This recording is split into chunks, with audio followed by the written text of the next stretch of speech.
Greetings, Word Horde. We're here with an exciting option for you. A version of our podcast without any ads. That's right. No advertising interruptions, just the content you love, ready to go in your favorite podcast apps like Spotify and Apple Podcasts. It's another way to support the show, ensuring that we keep bringing you the word stories and language explorations that you love. Try it at waywardradio.org/ad-free. And it's affordable. For just a small subscription fee, you can enjoy A Way with Words uninterrupted, except by us. Plus, it makes a great gift. Know somebody who loves language as much as you do? Give them the gift of words. Easy to sign up, easy to enjoy. It's the same A Way with Words, just streamlined for your listening pleasure. Go to waywardradio.org/ad-free. Support us, support the show, and enjoy an ad-free listening experience. waywardradio.org/ad-free. Thank you.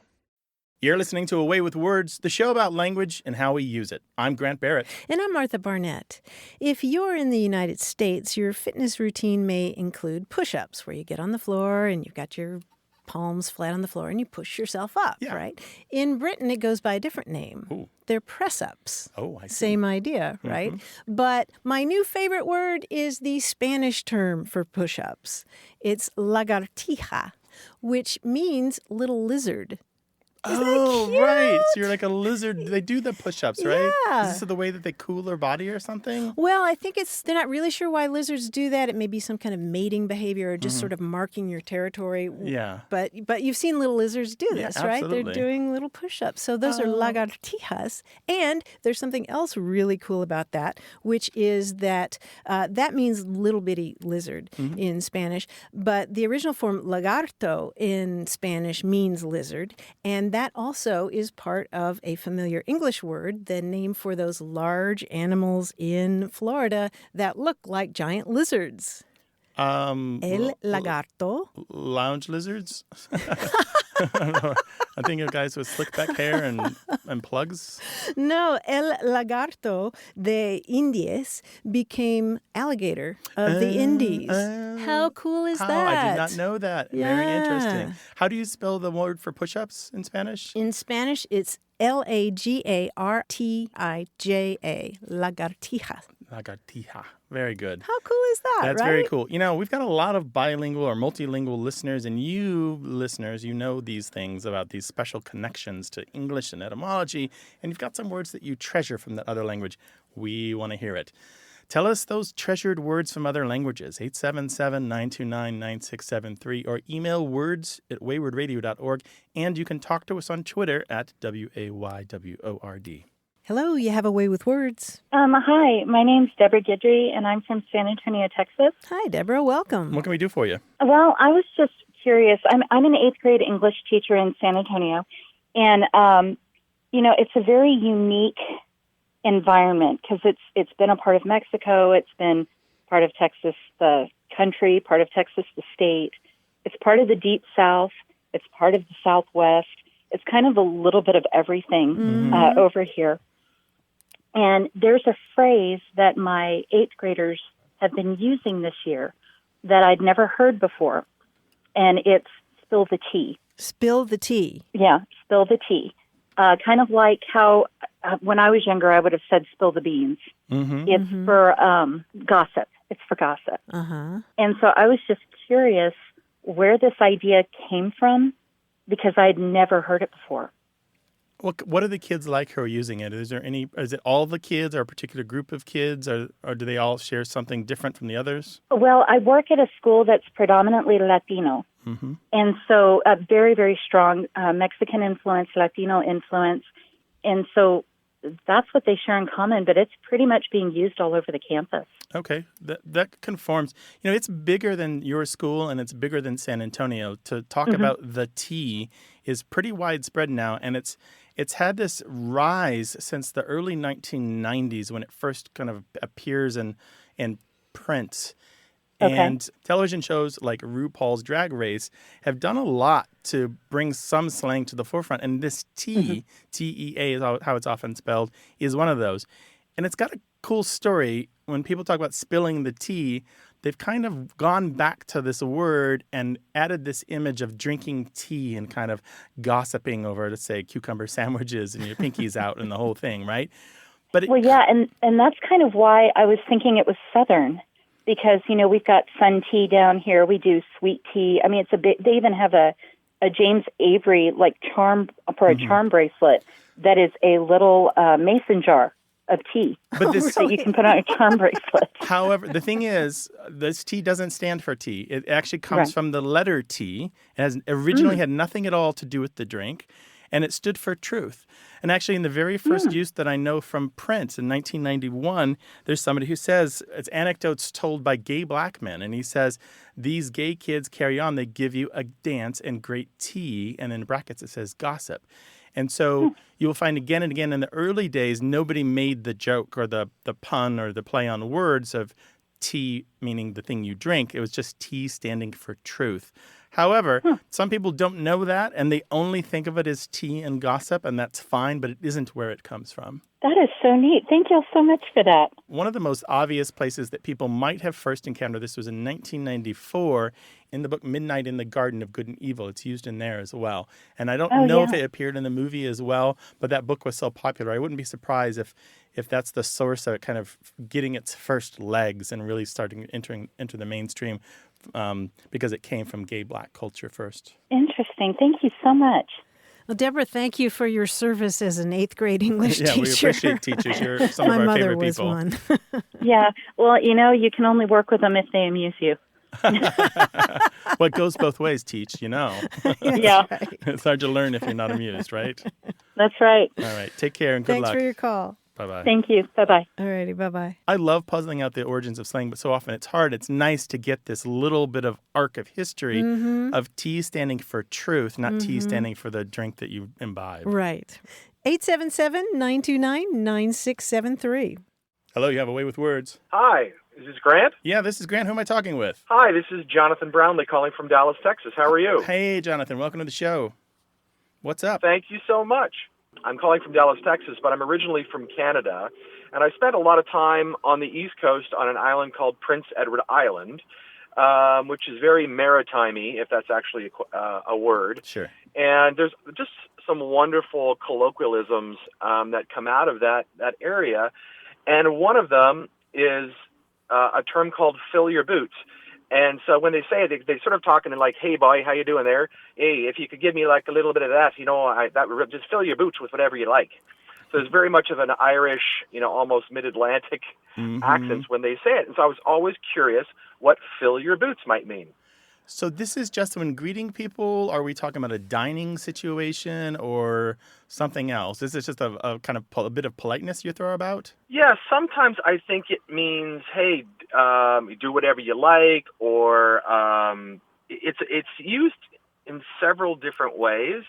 Sometimes it is almost like a thank you.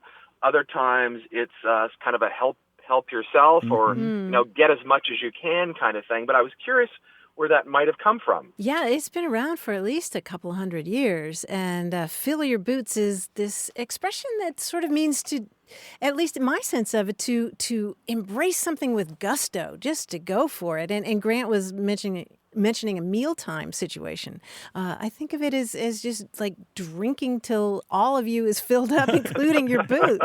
Yeah, exactly. That's the metaphor and the image that I've seen in the older text where this is people elaborate on the expression, although often it's just mentioned as if everyone's supposed to know what it means. Right, and it's that kind of phrase that sort of lends itself to lots of fanciful explanations too. I've seen lots and lots of attempts to explain it, but I think the idea is just saturating yourself. I just want to head off all the people who want to tell us the Lord Nelson story that the Lord Nelson story is not true. So, but there are variants of this too, like get your ears back, right? Which kind of suggests. Did you know this one, Jonathan? Get your ears back.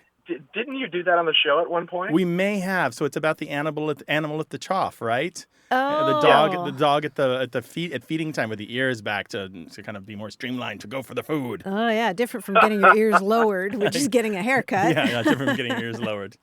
But there's longer forms like dig in and fill your boots, or eat up and fill your boots, or muck in and fill your boots. It is, by the way, usually marked in the dictionaries which between the three of us and anyone else who's listening, I think have done a pretty poor job on this term. I think, for example, the Oxford English Dictionary marks it as British. Some other dictionaries mark it as specifically Western Canadian. Here you are talking about it as Eastern Canadian. Yet I know that I've seen plenty of evidence that it's used in the American South. So there's clearly a lot more work to be done on this term. So it's all over the place. Jonathan, thank you so much for your call. We hope we helped a little bit. We rounded that out for you, right? Yeah, well, you certainly filled my boots, so thanks. All right, take care. Good luck. Thanks for Take calling. care. Bye-bye. Bye. Bye-bye. 877-929-9673.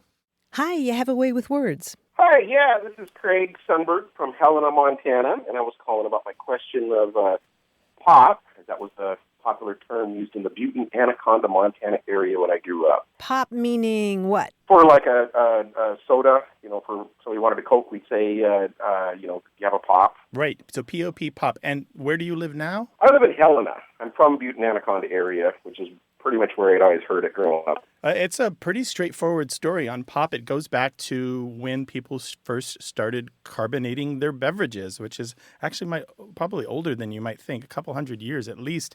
There's a really nice citation for it in one of the dictionaries that talks about when you push open the lid to a carbonated drink, it makes a popping noise.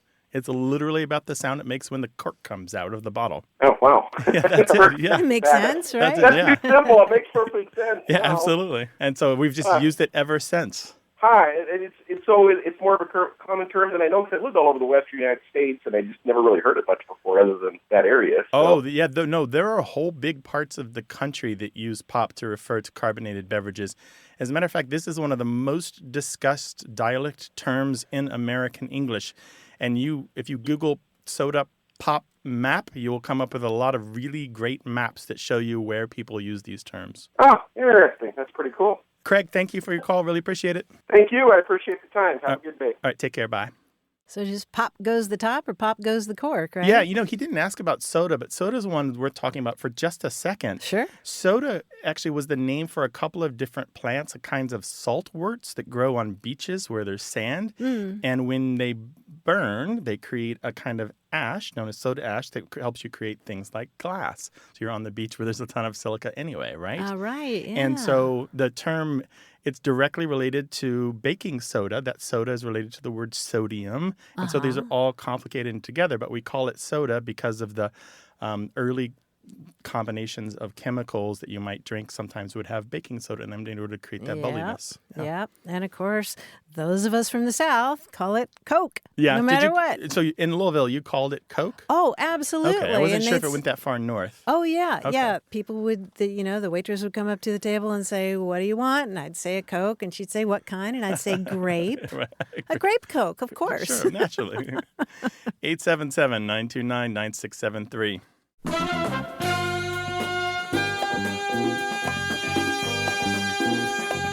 More about what we say and why we say it. Stay tuned.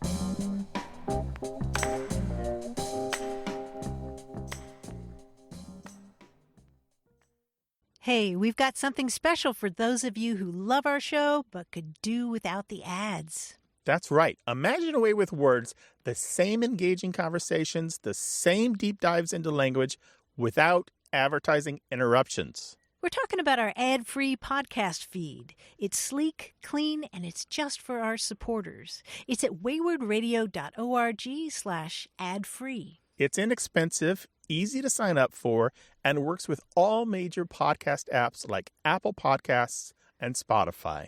It's an affordable way to support the show and get a seamless listening experience. And if you're feeling generous, why not give a subscription to another Away with Words fan? That's waywardradio.org/ad-free. Sign up today. Your support means the world. waywardradio.org/ad-free. Thank you. You're listening to Away with Words, the show about language and how we use it. I'm Martha Barnett.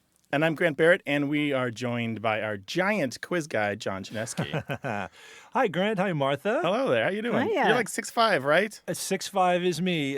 That's true. I mention all the time Abraham Lincoln was only 6'4". Here's the quiz for today. It's called F takeoffs. Now, we've done takeoffs before. That's where we take off the first letter of a word to get another word.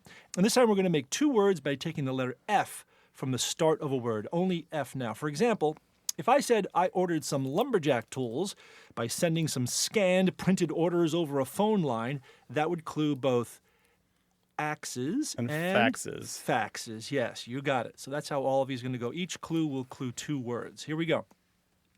I usually get what I want through either bribery or compliments, especially the second one. Bribery or compliments? Flatter and ladder. Flatter and latter, yes, very good. Her flower garden grew so luxuriously that my face soon became red and hot. Flush and lush. Yes, very good. I'll be appearing in a new play based on a true event. Fact and act. Yes, fact and act. His health is not good, and as a result, his classwork is suffering. Fail and ale. Failing and ailing, yes, very good. The two of us tussled over the briefcase, but it turned out to have nothing inside it. Fought and ought? Yes, Ooh, fought good. and ought. Nice. If you think it was intense fear that made me run, then you are absolutely correct. Fright and right. Right and right. In fact, I ran away so quickly I knocked over a lamp.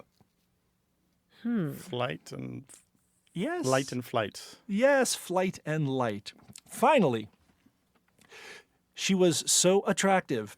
I invited her up to my place to see my art print made by a process of coating a glass plate with a protective layer, drawing on it with a needle, and covering it with acid to corrode the parts of the needle that's exposed. If you know what I mean. Fetching and etching. She was so fetching, you took her up to see your etchings. I Yes, thought you were going to say exactly. fox and ox, like the Picasso and ox. Sure, oh, yeah, that'd be very nice. I wish I owned the Picasso ox. That would be wonderful. You guys did fantastic. Way to go. John, thank you, and we'll talk to you next week. Talk to you then. Take care, bye. And we want to talk with you about language, so call us 877-929-9673 or send an email to words@waywardradio.org, and you can find us on Twitter @Wayward.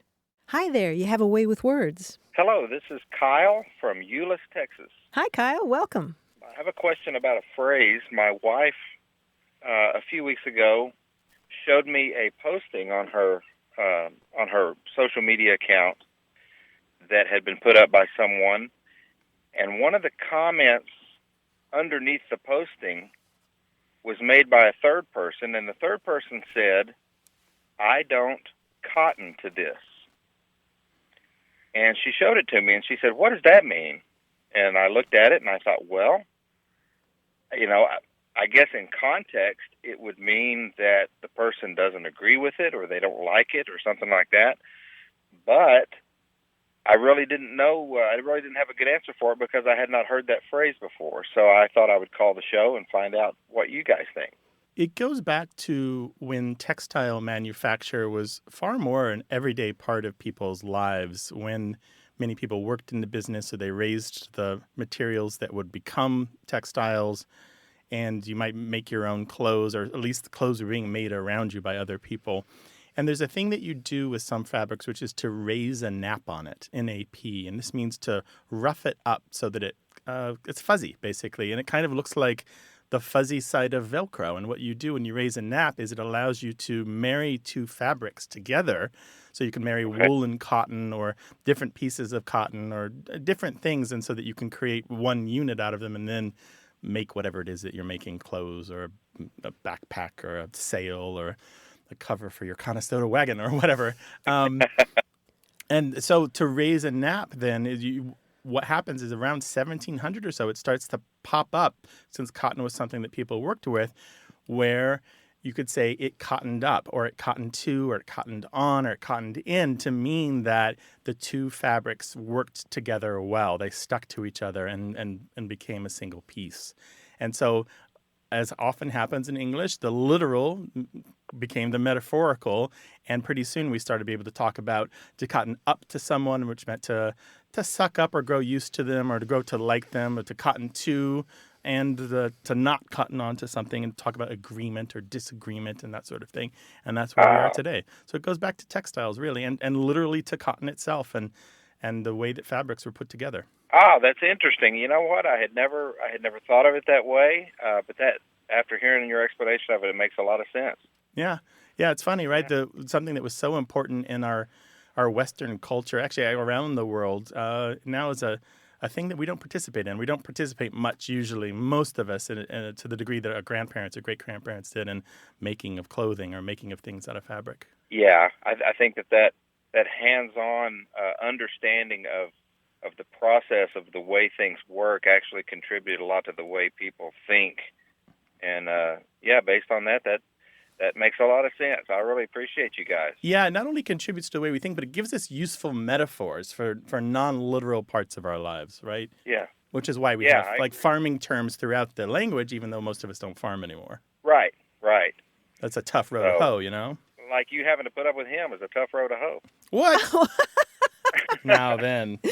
Thank you, Kyle. There's going to be aftermath to this. Aftermath being an agricultural term that means after the mowing. Well, so thanks a lot, Kyle. And thank you for tuning into our broadcast, which is also an agricultural term. We appreciate it. That's right. If I think of anything else, I'll be sure to give you guys a call so you can have some more fodder to throw at each other. So. Absolutely. Please do, Kyle. Right. Take care of yourself. Thanks, Kyle. Thanks. Appreciate y'all. Thank you. Take care. Bye. Bye-bye. It's everywhere. The things that we used to be as a culture are embedded in the language. I love it. 877-929-9673. Hello, welcome to Away with Words. This is Wendy Lemlin from San Diego. Hi, Wendy. Welcome to the show. Hello, Wendy. What can we do for you? Hi. So I have a question about regional terms for soda fountain treats.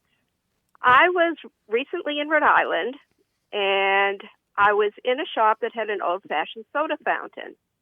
And one of their offerings was chocolate or vanilla cabinets. Now, I grew up in Massachusetts, 20 miles from where that shop was, and I had never heard of a cabinet. So I asked my friend, and he just looked at me like I was crazy, and he said, well, it's a milkshake.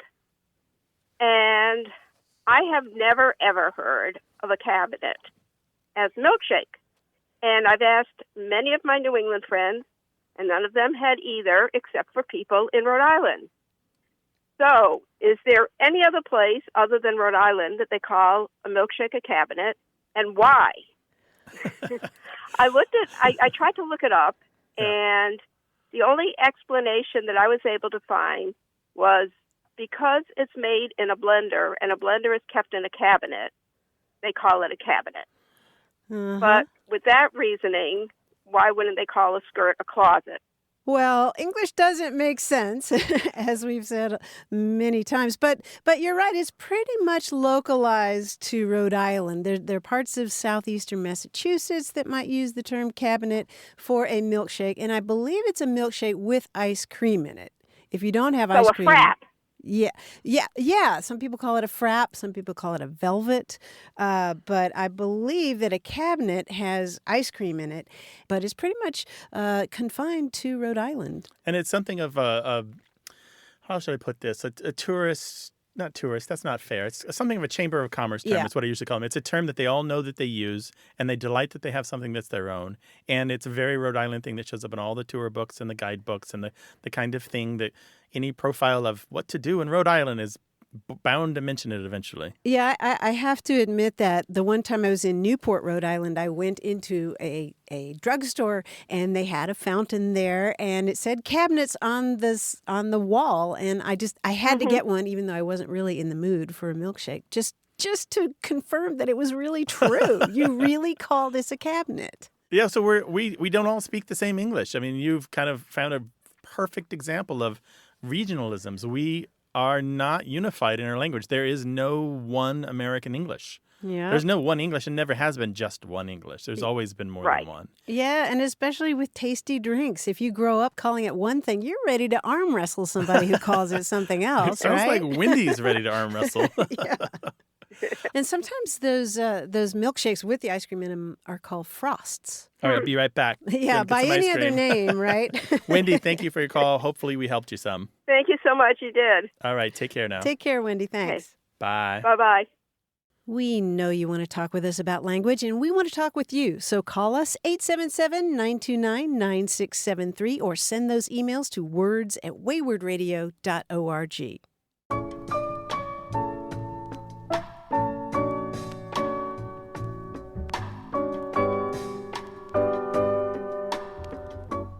F. Scott Fitzgerald's final heartthrob, Sheila Graham, wrote a book about their relationship in 1958 called Beloved Infidel. And in it, she writes about his distaste for exclamation marks. He said, according to her, cut out all these exclamation points. An exclamation point is like laughing at your own joke. Oh, it's so true. Isn't that Absolutely. true? It's a thing to avoid, right? It is. And, there's a word for this that's floating around, bangorrhea. Do you know this word? Bangorrhea. This is when you use too many exclamation marks? Yes, yes. Oh. Bang is printer's slang for exclamation mark. Yeah, and yeah. rhea And the means rhea. to run, right? It means to flow. Yeah. So bangorrhea is using too many exclamation points. It reminds me of when Conan O'Brien was new on his nightly show, and he would do a weird intake of breath after all of his gags, and it just did not work. He'd go, and you're like, no, Conan, stop it. That worked in the writer's room, but it doesn't work out here. Yeah, it's the same thing, right? Yeah. 877-929-9673. Hello, you have a way with words. Howdy, this is Derek from Omaha, Nebraska. Hi, Derek. Welcome to the show. What's up? I was hoping you guys could kind of settle a bet between me and my wife, where in high school, I kind of made a conscious decision to start saying howdy more often instead of hello, and it kind of stuck with me for the last, 15 years or so, and she thinks it sounds uncultured and hillbilly-ish or redneck-ish, and I keep telling her it's a contraction of how do you do, so it's actually fancier than hello.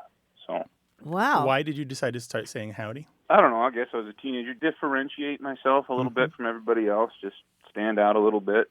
I don't know. What does she And say? It stuck. What does she say when she meets new people? Hi, hello, just the standard. Okay. And Derek, what's riding on this? You said you had a bet. Pride, I guess. Pride. Okay, just pride.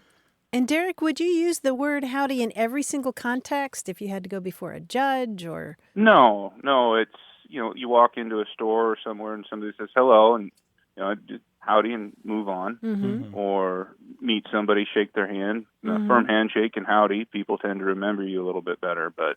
Mm-hmm. It feels warm and friendly to me. Howdy. Yeah, I'm not surprised. And there's a reason for that, Martha. And I'm hesitant to say that either of you is wrong. I want to get at this from a different angle, if you'll give me just a second. There was a real nice academic paper written, published in 2012 by Lauren Hall, Liu, and Nola Stevens, and it was in the Journal of English Linguistics. And they talk about something that they label country talk. And this is a type of speech that is what linguists call enregistered. That's a fancy word that means when you hear it, you know that it belongs to a certain group of people who have certain other characteristics. And in this particular case, howdy is one of the words that they picked out as being the set of language that we associate with ruralness, being from out in the country, and possibly with southernness, particularly people who aren't from the South, although howdy is widely used in Texas and the American Southwest and parts of the South. And so what your wife may be hearing is this sense that she's an outsider to this kind of country talk, and she associates it with these stereotypes of bumpkinness and rusticness and backwoodsness and redneckness. And whether those are true or not are up for the two of you to debate. But I would say that that's what she's hearing. And so what she's hearing is nobody, except that they put it on as an affectation in the big cities of this country, would say howdy is an everyday greeting. Usually, right? It is associated with farming and agriculture and rural life and those kinds of things, right? Generally? I would say, yeah. I mean, I think I picked it up from watching John Wayne movies with my folks when I was little. Sure, yes. That's a great example because he uses it with such panache. There's this way that he delivers that single word that says a whole lot about who his character is and what his character is up to and what you can expect from him in terms of trouble, right? I see. I guess what I'm saying here is you're totally fine using howdy if it's natural. It sounds like it's something that you decided to say, but I wouldn't be surprised if... Do you come from rural parts of Nebraska? Yeah, I'm from a Nebraska farm family. I grew up. It's probably a natural part of your environment. And as Martha said, it feels warm and comforting to her because she's from the South as well. And she's from environments where howdy might be the word that you use between close friends or close family. And it's in parts of this country, howdy is utterly ordinary. And it's not marked at all as the thing that strangers say or the thing that only country folk say. No, that makes a lot of sense. And like you said, I mean, I've got friends that on both coasts and traveled and meet them, and when I meet their friends and they say hello and I unconsciously grab the bill of my cap, say howdy and move on. Sometimes they giggle and skitter or just look at me, or they remember me in conversation or the next time they see me as that guy, which for somebody with my type of personality is fun for me. So maybe that's part of the reason it stuck. I want to touch on something you mentioned there, is that sometimes when you say howdy, people kind of laugh or giggle or grin. And this paper reports that a lot of the people who do use howdy and think of it as being part of country talk, that they do laugh or giggle or think of it as a joking thing to say. It's definitely informal. It's definitely casual. It is not something that you didn't say howdy judge or howdy officer, right? If you're in a serious situation, you're gonna use a more elevated language. Yeah, it's kind of like clothing. It's a little more casual than wearing a tux. Yeah, right? yeah. It's not quite sweatpants. Maybe it's jeans. Yeah. But stylish jeans. Yeah, it's a good pair of Wranglers, maybe, right? Yeah. Oh. Well, Derek, thank you for your call. I hope this helps some. If you would like me to send you a link to that paper, just let me know, and I'll send it to you and your wife, and you guys can discuss the academic point of view on howdy. I will. All right. Bye-bye.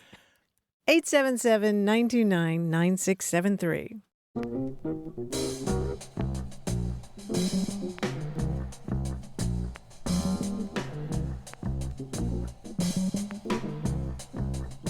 There's a folk saying in the South that goes, "Don't break my plate or saw off my bench just yet."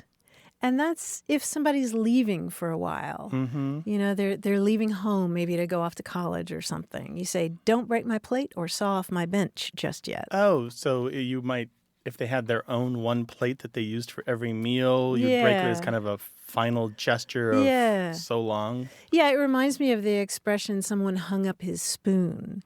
When somebody's died, they've hung up their spoon. So if you want people to keep your room like it was or whatever, you can say it poetically with "Don't break my plate." That reminds me a little bit, and maybe I've talked about it on the show before, of a saying that I encountered years ago, translated from one of the Chinese dialects.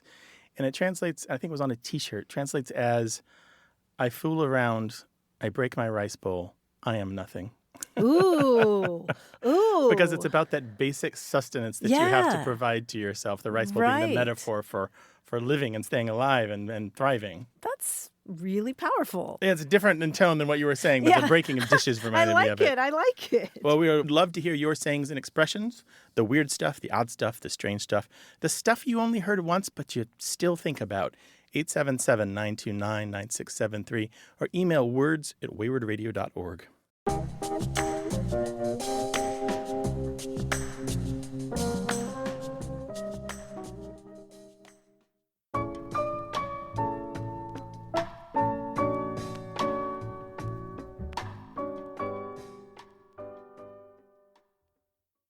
Got a minute?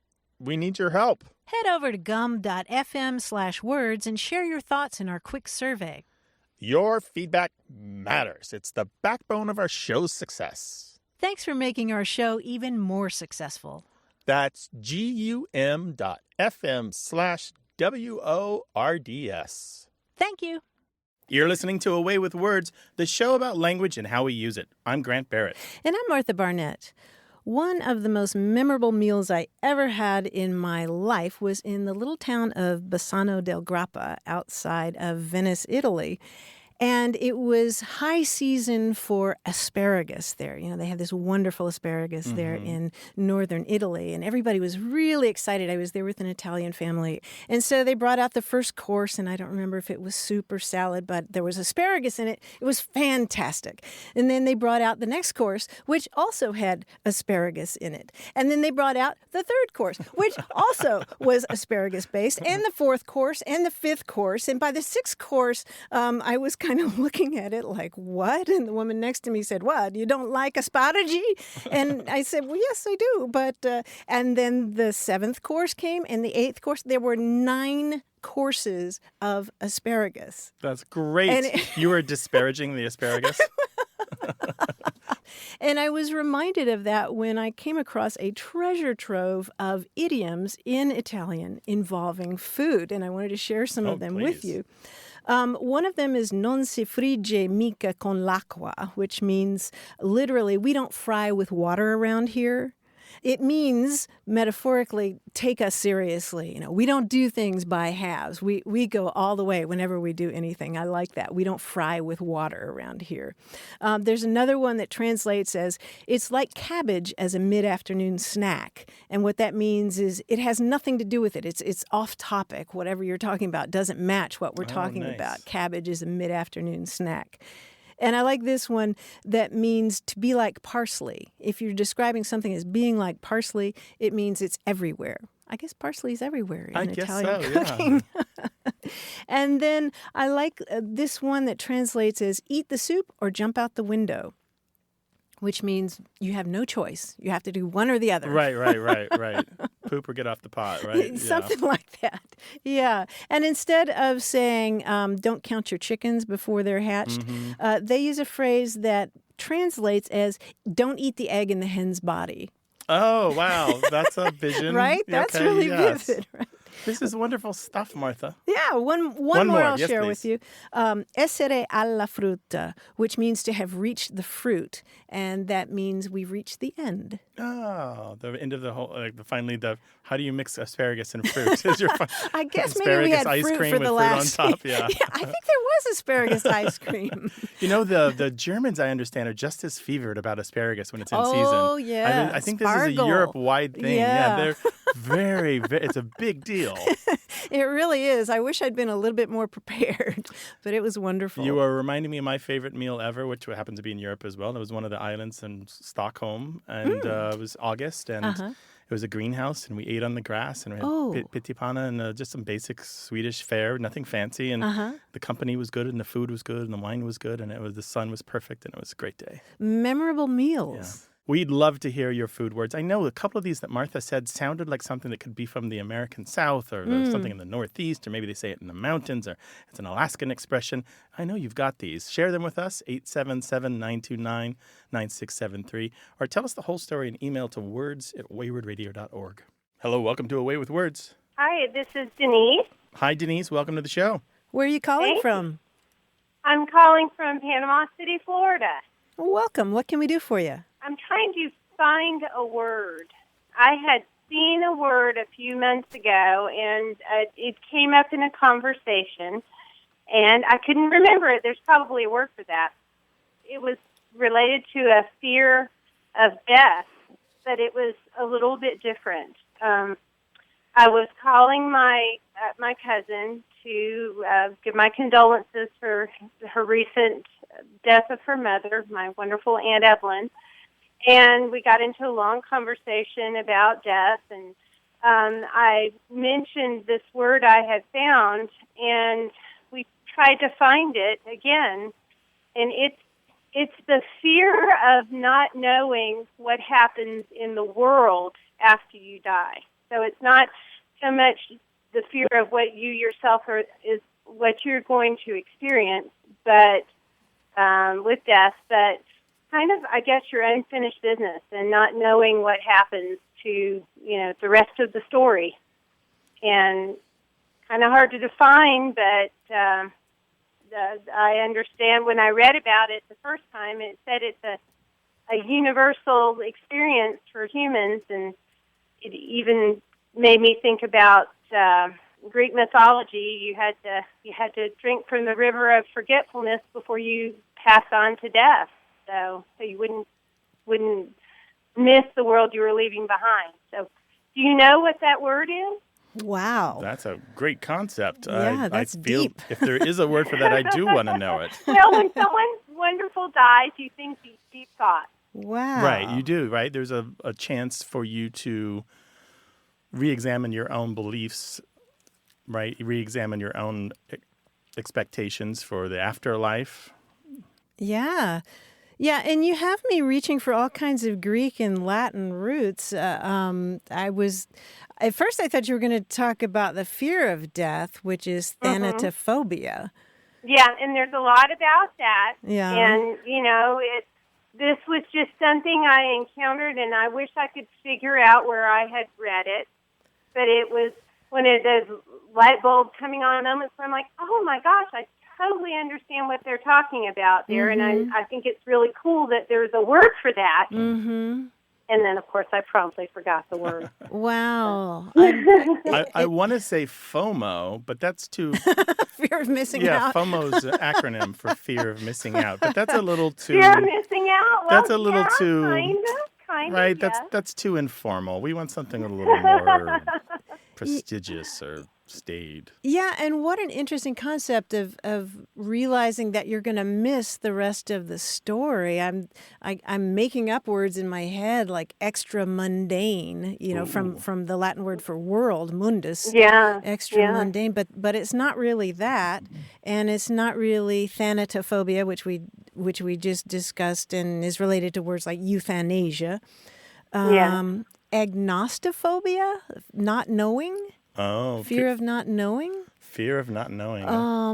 Wow. Surely this has been coined, and I think that Denise probably... I swear there's a word, y'all. I swear. I just and it's not agnostophobia because I would remember that. Right. Okay. So it's something, but it's along those lines. There's another word that means fear of bridges, which is sometimes figuratively used to mean the fear of crossing over. So gephyrophobia or gephyrophobia, Gephyro I love that.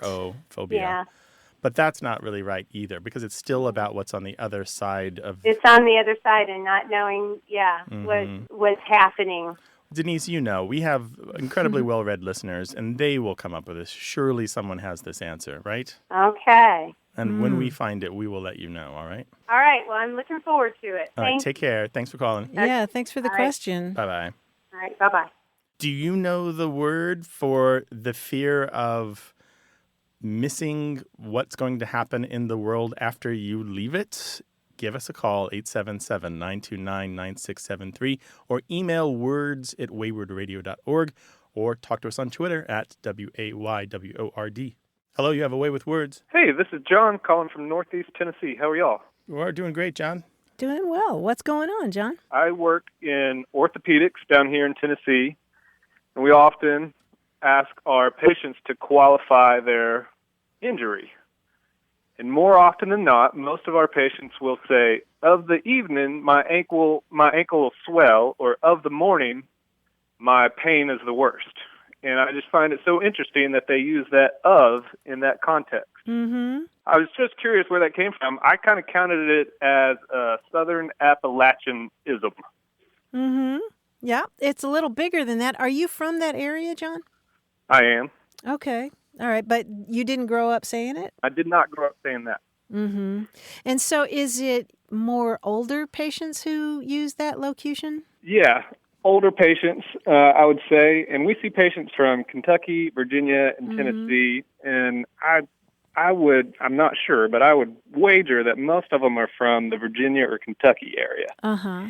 Uh-huh. And so when they're saying something like of a morning, like I take my coffee of a morning on the back porch or something like that, are they talking about a habitual action, something that happens every day? Yeah, and in the context of orthopedics, so they'll describe their swelling in their ankle of the morning. So, yeah, it would be every day during their injury recovery. If you hear something in my voice, it's me melting a little bit because this is a Southernism. The South and South Midlands of this country has places where people say that, and often it's older folks who say it. Yeah. But it's a very old expression that goes back at least a couple hundred years and may reflect the construction of Old English. Oh, I like that. I want to puzzle something out here.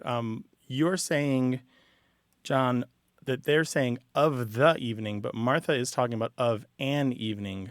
Am I hearing you correctly? Yeah, I hear them say of the morning or of the evening. Oh, with a the. They don't say of an evening or of a morning. It's always the. Okay, interesting, because that one isn't well testified in the dialect resources that I have. Usually it's always listed, almost always listed as of an evening. And it doesn't matter very much, but it's interesting to see that it's kind of gone one step beyond in the hundreds of years it's been around. Yeah, that's very interesting. I thought you were saying of a morning or of an evening. We like to throw the on all kinds of things. Like we'll say the Walmart or the Sure. Facebook. Is it in line with that? No, it's different. But the definite article does tend to want to take a place on something that's important. Okay. Well, cool, John. Thanks for sharing that. Yeah, I think that this is one of those things that will constantly persist but never be hugely popular. Okay. I like it. I enjoy it when they say it. I always smile when I hear it. I do too. It's popular with you and me for sure. Perfect. All right. Thanks for calling. Bye. All right. Bye-bye. Call us with your question about language, 877-929-9673.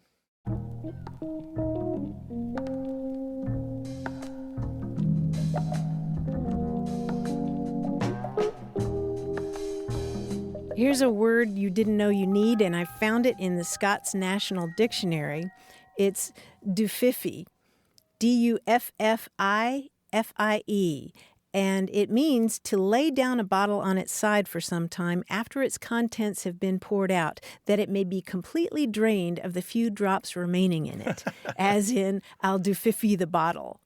Wow, that's a desperate need for whatever was in that bottle. Isn't that something? Yeah, that's an 1825 citation from a dialect dictionary. I do 50 things in the kitchen all the time. You're cooking, you're in the middle of it, 4 burners going, vegetables are cut up, and you're like, Oh no, there might not be enough of the oil. Right. I need more of that. You hope that you can get another tablespoon out of that. Yeah, and I was doing that with the honey today before I made my tea. Just turn it upside down and just wait for that last drop. Do 50. 877-929-9673. Hello, welcome to Away with Words. Hello, my name is Sherilyn, and I'm calling from Indianapolis, Indiana. Hello, Sherilyn. Welcome to the show. Glad to have you. What's up? I am calling about a phrase that my grandfather used to use. And it was a phrase that he used when a little kid would maybe be a little bit too antsy or a little bit too jumpy or couldn't sit still. And the phrase was, "Do you got a hummel?" And I have never heard anyone else use this phrase. My grandfather used it. My great-grandfather used it, I've been told. And it basically is a way of saying, who put a quarter in you? Or, you got ants in your pants? Or a saying like that. Right. But I don't know if it's particular to my family or, kind of where this came from. Uh-huh. So your family was from Germany originally? That's right. How far back? That's right. Great-grandma and great-grandpa were born here, but their families came from Germany and settled in south-central Wisconsin. Uh-huh. And he said hummel? That's what it sounded like. No, he never wrote it out. But what I have been imagining is that it's spelled Hummel. Uh-huh. Uh-huh. And I know that that's a German surname, but I don't, beyond that, none of us really know. Well, in German, a Hummel is a bumblebee, so it's really more like the ants in your pants idea. You'll say to a little kid who's squirming in German, you'll say, "Hast du Hummel im Hintern?" which means, do you have bumblebees in your behind? Oh, my goodness. That's what he was, that may have been what he was saying. It just kind of became sort of anglicized as he was saying it. Yeah. Hummel and hintern, which is like, hinterlands, the land behind the coast. Or your hind end. Do you have bumblebees in your hind end? Your hinterlands. Is what he was asking. Yeah, well, and I know a little bit of German. Okay. And at the time that they came over, there were so many millions of dialects of German that I don't know exactly what dialect they spoke, but I've heard it Hummel, but if it was Hummel, that makes a lot more sense. Yeah, right. And did he ever call you a Zappel, Philip? I don't remember that phrase, no, or that word. Okay, because in 1845, a German psychiatrist wrote a book about kids that misbehaved. And there was a kid in there who had bumblebees in his behind, and his name was Philip. And there's a whole story about fidgety Philip and the bad things that he does. So the word Zappel Philip means sort of the same thing. You're a little Zappel Philip. Yeah. Well, and it was always said... at least by the time that I was a kid, my mom and aunt have told me that it wasn't always said in a really kind and silly way. Sometimes it was as a, sit down and be quiet. But by the time that I was a kid, it was always something that he would say and then just laugh. And it would amuse him to no end. So that's kind of why I wanted to know what it meant. Oh, yeah, it's really adorable. Sherilyn, thank you so much for your call. We really appreciate it. Wonderful. Thank you so much, guys. Okay. All right, take care. Right. Bye-bye. I love how this word for bumblebee in German connects to something that has happened in English, where some people have called bumblebees with a B, humblebees with an H, and it's an echo of that Germanic root, right? The connection there where they're kind of combining this one word for bee and the other word for bee and mixing them up to get humblebee. Yeah, I like humblebee. 877-929-9673. Email words@waywardradio.org or talk to us on Twitter at WAYWORD.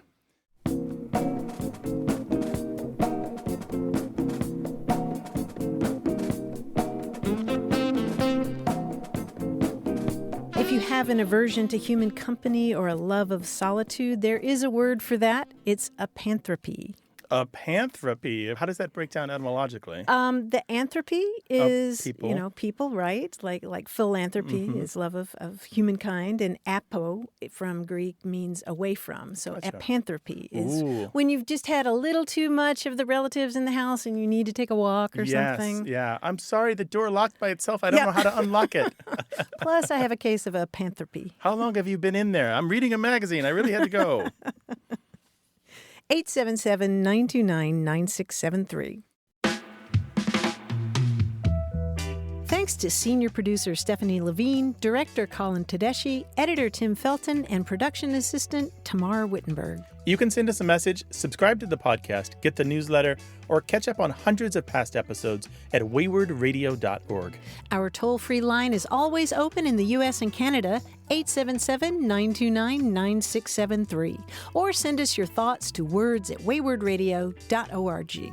A Way with Words is an independent production of Wayward Inc., a nonprofit supported by listeners and organizations who are changing the way the world talks about language. We're coming to you from the Recording Arts Center at Studio West in San Diego, California. Thanks for listening. I'm Grant Barrett. And I'm Martha Barnett. Until next time, goodbye. Bye.